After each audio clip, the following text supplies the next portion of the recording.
إن الحمد لله نحمده ونستعينه ونستغفره ونعوذ بالله من شرور أنفسنا ومن سيئات أعمالنا من يهده الله فلا مضل له ومن يضلله فلا هادي له أشهد أن لا إله إلا الله وحده لا شريك له إقرارا به وتوحيدا وأشهد أن محمدا عبده ورسوله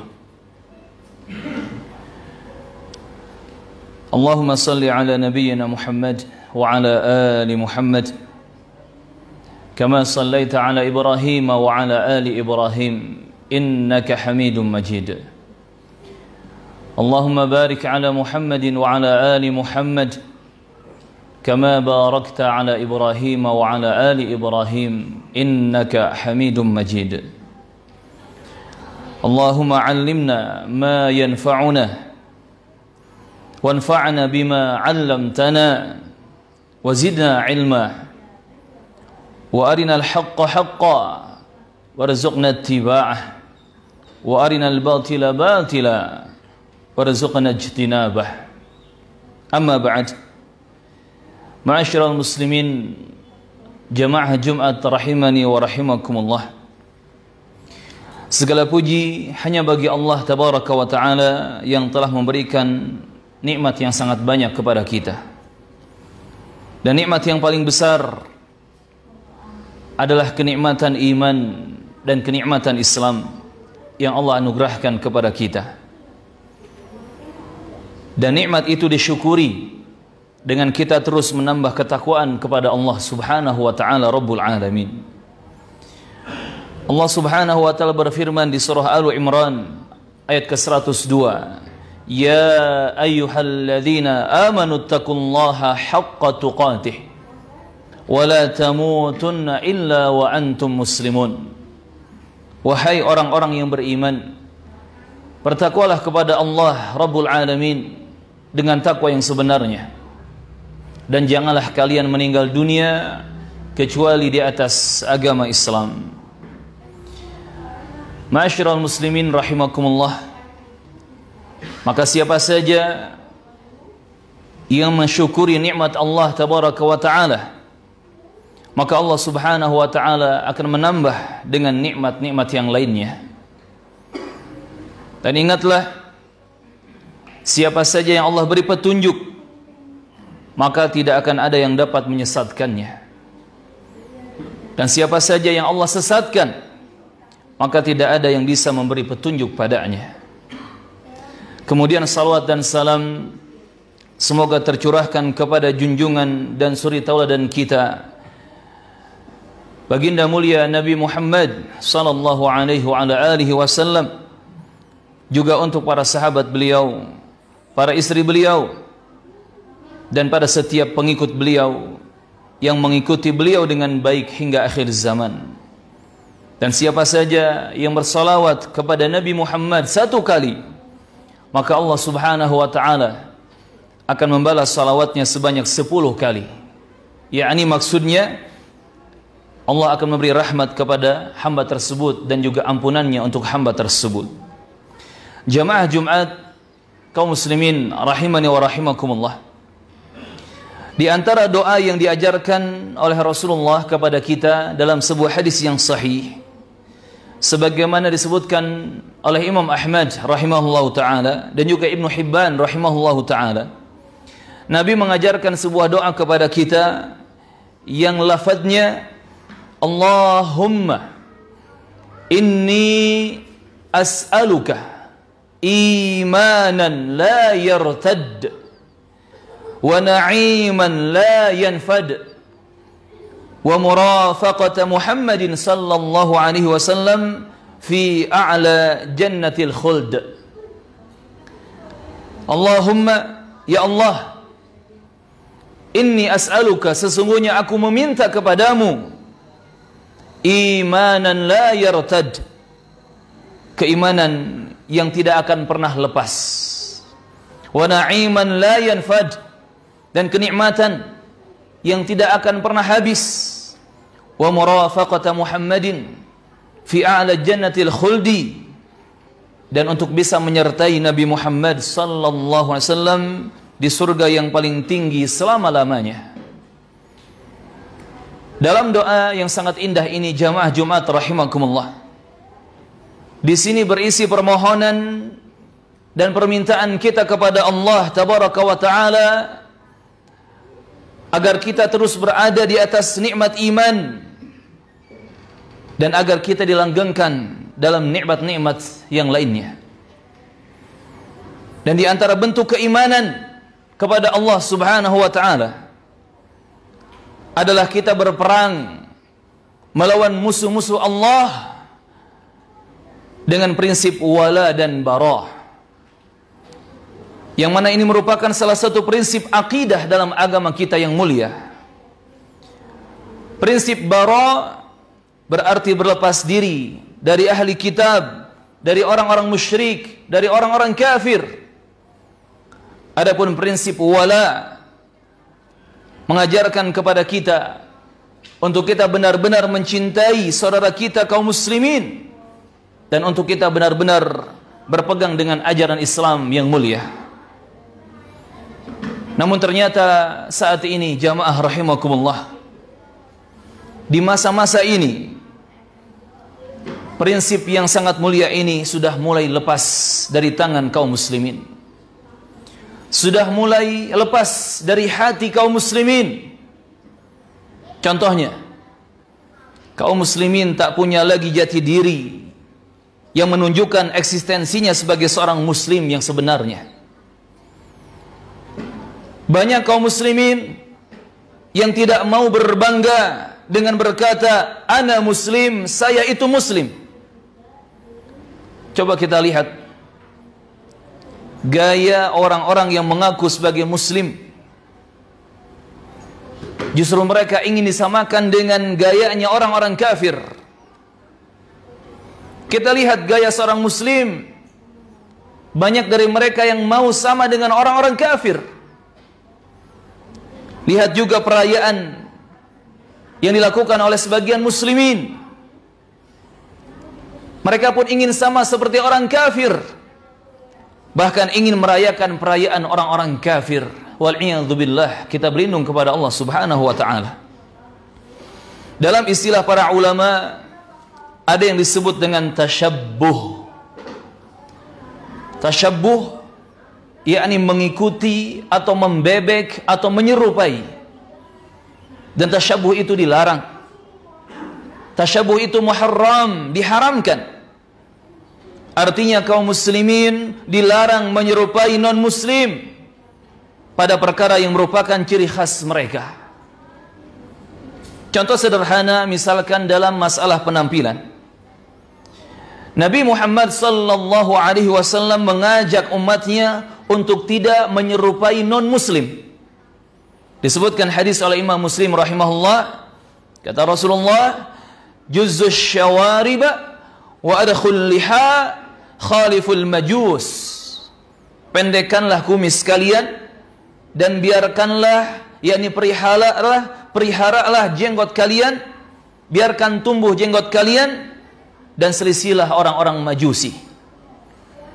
Dalam hadis yang lain riwayat Al-Bukhari dan Muslim, Rasulullah bersabda sallallahu alaihi wasallam, khaliful musyrikin wafirul liha wa ahfus syawarib. Selisihilah oleh kalian orang-orang musyrikin, biarkan jenggot kalian tumbuh dan pendekkanlah kumis-kumis kalian. Kaum muslimin jamaah Jumat rahimakumullah, lihat maksud hadis dan para ulama Islam. Kenapa sampai jenggot dilarang dicukur? Karena ternyata bertujuan untuk menyelisihi orang-orang musyrikin dan orang-orang majusi, menyelisihi orang-orang kafirin. Dan maksud penting dari larangan mencukur jenggot adalah agar tidak melakukan tasyabbuh dengan non-muslim. Hal ini akan semakin dipertegas dalam hadis-hadis tentang larangan tasyabbuh yang akan kita bacakan berikut ini. Disebutkan oleh Imam Ahmad juga oleh Imam Abu Daud rahimahumullahu taala dari sahabat Abdullah bin Umar radhiyallahu anhuma. Ibnu Umar menyebutkan Nabi Muhammad telah bersabda sallallahu alaihi wasallam, "Man tashabbaha biqaumin fahuwa minhum." Siapa saja yang menyerupai satu kaum, maka dia termasuk kaum tersebut. Siapa saja yang mengikuti, membebek, menyerupai satu kaum, maka si pembebek termasuk golongan kaum tersebut. Ini kata Nabi Muhammad sallallahu alaihi wasallam. Juga disebutkan hadis yang lain oleh Imam At-Tirmidzi rahimahullah dari Amr bin Shu'aib, dari ayahnya, dari kakeknya radhiyallahu anhu, yang menyebutkan Rasulullah bersabda sallallahu alaihi wasallam, "Laisa minna man tashabbaha bi ghairina." Bukan termasuk golongan kami, kata Rasulullah, bukan termasuk golongan kaum muslimin siapa saja yang menyerupai selain kami, yakni siapa saja yang menyerupai orang-orang di luar Islam. Wal'iyadu billah. Mungkin muncul pertanyaan, lalu kenapa tasyabbuh sampai dilarang? Syekhul Islam Ibn Taimiyah rahimahullah menjelaskan, kata beliau, sesungguhnya tasyabbuh yakni meniru gaya orang-orang kafir. Tasyabbuh yakni menyerupai orang-orang kafir secara lahiriah, itu akan mendatangkan dan mewariskan kecintaan dan kesetiaan dalam batin seseorang. Jamaah rahimakumullah, mungkin awalnya mengikuti lahiriah, mengikuti cara berpakaian, mengikuti gaya potong rambut, tetapi lama kelamaan tumbuh cinta, tumbuh suka, tumbuh pembelaan kepada orang-orang kafir. Wal'iyadu billah. Bahkan tidak sedikit kaum muslimin yang pada akhirnya tersesat dengan mengatakan semua agama sama, semua agama benar, semua pemeluk agama akan masuk surga. Wal'iyadu billah. Bahkan tidak sedikit kaum muslimin yang berani merusak akidahnya sendiri dengan mengatakan boleh kok mengucapkan selamat untuk hari raya orang-orang kafir. Wal'iyadu billah. Di antara contoh tasyabbuh yang ada di tengah-tengah kaum muslimin saat ini, yang jelas-jelas itu menyerupai orang-orang kafir dan dilarang oleh Allah dan Rasulnya, dan juga oleh para ulama Islam yang tegak lurus di atas kebenaran rahimahumullahu ta'ala. Misalkan seperti merayakan ulang tahun, atau seperti merayakan tahun baru, menunggu pergantian malam 1 Januari, atau misalkan ikut-ikutan memakai jersey atau kaos bola yang berlambangkan salib, atau misalkan memakai topi Sinterklas ketika ada hari Natal, atau mungkin meniup dan membunyikan trompet di saat tahun baru, atau mungkin seperti meninggalkan sholat wajib yang 5 waktu. Na'udzubillah. Dan contoh tentang meniup atau membunyikan trompet, contoh tentang meniup atau membunyikan trompet ada dalam larangan hadis berikut. Disebutkan hadis oleh Abu Daud rahimahullahu ta'ala dari Abu Umair bin Anas, dari bibinya yang termasuk sahabiah Ansar. Ketika itu Nabi pernah memikirkan bagaimana cara mengumpulkan orang untuk sholat berjamaah. Ada beberapa orang yang memberikan usulan. Yang pertama mengatakan, kibarkanlah bendera ketika waktu sholat tiba, yang jika orang-orang melihat ada bendera yang berkibar, maka mereka akan saling memberitahukan tibanya waktu sholat. Namun Nabi Muhammad tidak menyetujuinya. Orang kedua kemudian mengusulkan agar memakai trompet, agar trompet dibunyikan dan ditiup, tetapi Nabi Muhammad tidak menyetujuinya. Lantas beliau bersabda, huwa min amril yahud. Meniup trompet itu, membunyikan trompet itu termasuk perilaku orang-orang Yahudi. Kemudian ada orang ketiga memberikan usulan kepada Rasulullah agar digunakan lonceng. Kemudian kata Rasulullah, huwa min amrin nasara. Adapun menggunakan lonceng agar berbunyi, itu termasuk perilaku orang-orang Nasrani. Yang kemudian setelah kejadian tersebut, seorang sahabat yang bernama Abdullah bin Zaid bin Abdi Rabbih ia pun pulang ke rumahnya. Dan ternyata ia bermimpi ada kalimat-kalimat adzan yang dikumandangkan, yang kemudian disampaikan kepada Rasulullah, dan Rasulullah pun menyetujui untuk dikumandangkan adzan sebagai waktu atau tiba waktu salat. Contoh yang lainnya, jamaah Jumat rahimakumullah, dari tasyabuh yang terlarang adalah meninggalkan salat wajib yang 5 waktu. Karena dalam hadis disebutkan oleh Imam Ahmad, At-Tirmidzi, Ibnu Majah, An-Nasai dan yang lainnya, kata Rasulullah, al-ahdu alladhi bainana wa bainahum as-salah, faman tarakaha faqad kafara. Perjanjian antara kami dan mereka orang-orang kafir, pembeda antara kami kaum muslimin dengan mereka orang-orang kafir adalah salat. Maka siapa saja yang meninggalkan salat, sungguh dia telah jatuh ke dalam kekufuran. Maka jamaah Jumat kaum muslimin rahimani wa rahimakumullah, semoga Allah Subhanahu wa taala menjauhkan kita sejauh-jauhnya dari perilaku dan perbuatan tasyabbuh bil kuffar, membebek atau menyerupai orang-orang kafir. Allahumma amin. Aqulu qawli hadza wa astaghfirullah li wa lakum wa lisairil muslimina innahu huwas samiul alim fastaghfirullah innahu huwal ghafurur rahim.